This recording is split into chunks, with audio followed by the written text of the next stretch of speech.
اور ہمارے جو بھولے ساتھی ہیں وہ جناب جی ادھر قرآن محل پر لاکھوں روپے خرچ کر رہے ہیں. ایسے جناب کوئی پلستر ہو رہا ہے. خدا کے بندو شادی سنائی کر کے اس کے اندر قرآن کو رکھو.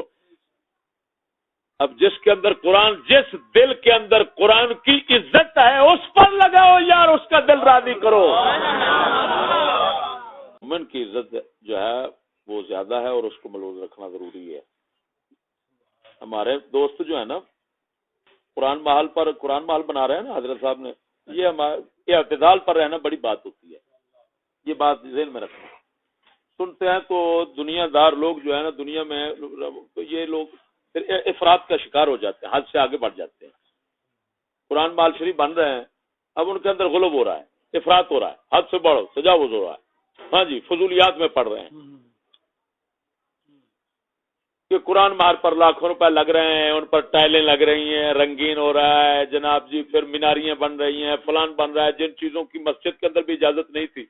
میں اگلے دن پڑھ رہا تھا، خود میں نے کتاب کو خریدی ہے، امام محدث ابن کثیر رحمہ اللہ کی کتاب الاحکام الکبیر، سمجھ نہیں آئی؟ اس کے اندر پتہ نہیں کتنی حدیث مبارکہ میں نے پڑھی، روایات صحابہ کرام کی آثار اور مرفوع حدیث بھی پڑھی تھی.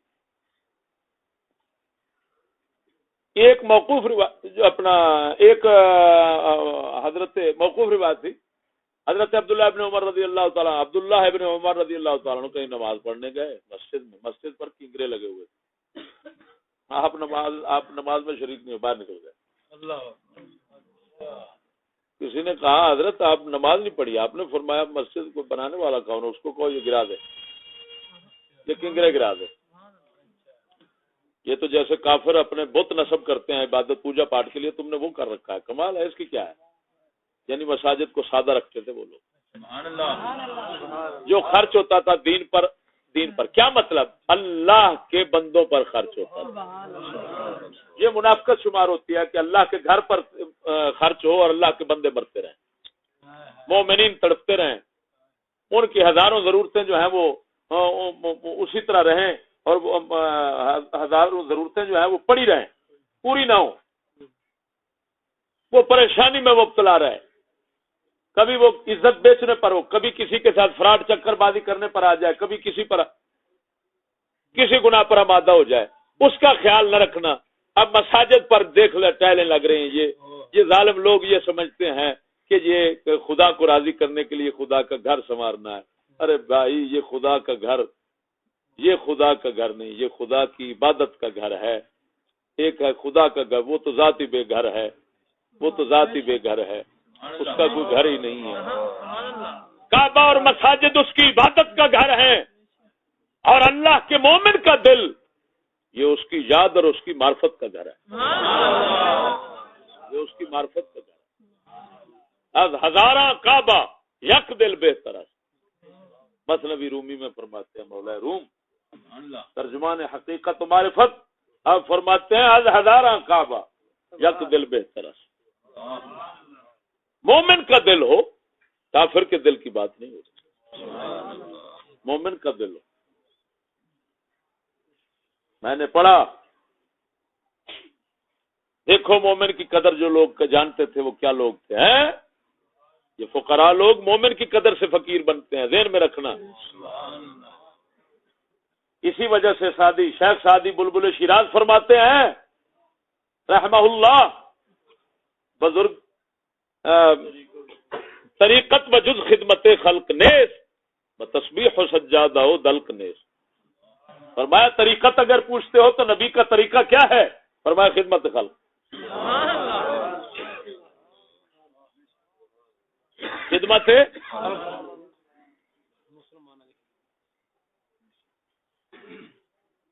یعنی شریعت کے مطابق، یہ نا سکولیوں والی خدمت. ہاں، یہ دونوں طرح کی خدمت کرتے ہیں. آپ کو معلوم ہے الٹی خدمت بھی کرتے ہیں، دوسری بھی کر لیتے ہیں. دوسری جب کرتے ہیں ان کا مقصود اصل الٹی ہوتا ہے. ہاں، وہ تو خدمت کیا ہے، وہ تو خدمت نہیں، لعنت ہوتی ہے ان کی. ان کو خدمت کہنا ہی حرام ہے. وہ دجال کے بچے دجال ہوتے ہیں. دجال کیا خدمت کرے گا؟ ان کو چھوڑو. ان کا انسانوں میں جب میں بات کر رہا ہوں اسلام مسلمانوں کی، انسانوں کی، اس طبقے کو شمار ہی نہ کیا کرو. آپ کا ادھر ذہن جانا نہیں چاہیے. ذہن میں ہاں وہ انسانوں اور مسلمانوں سے باہر لوگ ہیں. یہ تو عجیب بات ہے کہ میں اگر ذکر کروں انسانوں کا تو آپ کا ذہن سور کی طرف چلا جائے, آپ کا گدڑ کی طرف چلا جائے, تو یہ تو آپ کے ذہن کی انتہائی حماقت ہوگی. اتنا بڑا فرق آپ نے کیسے مٹا دیا؟ کہاں انسان اور کہاں حیوان, کہاں درندہ؟ سمجھیے ہری بات. اس وجہ سے یہ گنتی میں ہے ہی نہیں, یہ شمار میں ہی نہیں ہے, انسانوں کی شمار میں ہی نہیں ہے. ہاں ان لوگوں کا ذکر, اب بات جب میں ان کا ذکر کروں گا پھر نامزد کروں گا ان کو. ہاں یہ ذہن میں رکھنا, جب ان کی باری آئے گی یا آتی ہے تو میں نامزد کرتا ہوں, کروں گا. پھر آپ گھبرائیں نہیں. یہ نہیں ہے کہ میں اشارے کی نائب میں بولوں گا, نہیں. اشارے میں کیا بولیں, رمز و ایما اس زمانے کے لیے موضوع نہیں. ہمارے اقبال کہتے ہیں, بولتے نہیں بیٹے, کون سی جلدی ہے یہ. ہاں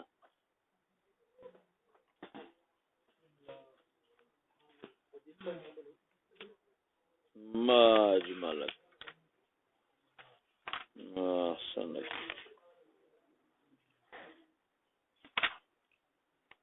بات سمجھ آئی بیٹے؟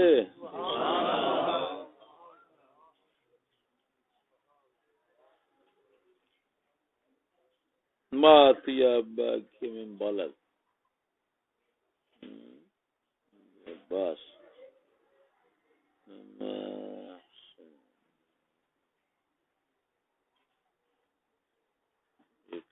پکڑنا ذرا 5.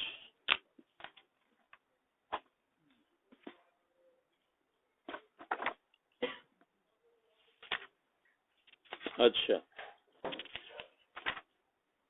تو یہ بھائی قرآن مال پر کیا لگ رہا ہے آپ کو؟ مال لاکھوں روپے لگتے ہیں, کیا لیں, پھول بوٹے, یہ وہ کیا ہے جو قرآن پاک رکھا ہوا اس نے بوسیدہ ہونا ہے, اس نے ختم ہونا ہے. آپ یہ اوپر کیا کر رہے ہیں؟ حق بنتا تھا کہ سادہ بناؤ جس طرح وسیم صاحب نے ادھر بنایا ہوا ہے, لیکن خلق خدا پر کیونکہ نفس ان کو اجازت نہیں دیتا, نفس متکبر ہوتا ہے, نفس انسان سے نفرت کھاتا ہے. ہاں یہی تو راز ہے. تو ادھر لگتا ہے, مجال ہے کہ انسان پر لگے. یہ لوگوں کی یہ بھی نفس پرستی میں آ جائے گا, ذہن میں رکھنا. یہ ہمارے دوست لوگ جو اس طرح قرآن مال بنا رہے ہیں, میں نالا ہوں, میں اس پر خوش نہیں ہوتا. ذہن میں رکھنا, سادہ بناؤ, جو مقصد ہے قرآن کو محفوظ کرنا تاکہ بے ادبی سے بچ جائے. یہ اوپر کیا کرتے ہو تم؟ طلباء پڑھ رہے ہیں, کسی کو کتاب لے کر دو, طلباء پر خرچ کرو, دین کے مدارس پر خرچ کرو, جو دینی مدارس تمہارے کھلے ہوئے ان پر لگاؤ. طالب علم کو ایک ٹوٹی قلم دینے والا دوسرے کام پر لگاتا ہے, جتنا پیسہ لگاتا ہے اس سے یہ زیادہ ثواب رکھتا ہے. احساس ہی نہیں ہے, پتہ ہی نہیں ہے, مراتب کا پتہ نہیں ہے. ایک کام اہم ہوتا ہے, اس سے کم درجے کا, اس سے کم درجے کا. بات نہیں سمجھ آ رہی؟ طلباء بیچارے یہاں پر پتہ نہیں کس حال میں ہوتے ہیں, جہاں جہاں کوئی ہے, ان کا خیال رکھنے کی بجائے اگر تمہیں اللہ راضی کرنا ہے تو دل راضی کرو مومن کا. یار وہ میں بات بیان کر رہا تھا, میں نے غالباً یہ بات پڑھی تھی حضرت شیخ المشایخ چشتیہ